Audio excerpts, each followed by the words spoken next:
Have you ever wondered how those stunning 3D videos, from animated movies to virtual reality, are made? It all starts with an idea. Before you jump into any software, decide who your video is for and what story you want to tell. Then, sketch a storyboard, a simple plan that lays out your scenes and camera moves. After planning, it's time to build digital models. These could be characters, buildings, or objects. Each is brought to life with textures that add color and detail. If your animation has characters, rigging is essential. It's like giving them a digital skeleton so they can move realistically. Then comes animation, where movement happens. From walking characters to dynamic camera shots, lighting plays a huge role too. It sets the mood and highlights actions.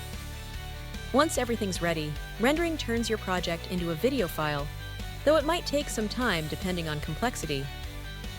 Finally, editing ties it all together with music, voice, and smooth transitions. Beginners often choose Blender for its powerful free tools. Remember, the key is to take it step by step, mastering one skill at a time. Whether you want to create marketing videos or game cinematics, understanding these basics opens the door to exciting creative careers. Ready to start your 3D journey? Please like and subscribe to 3dartschool.org. Thanks for watching!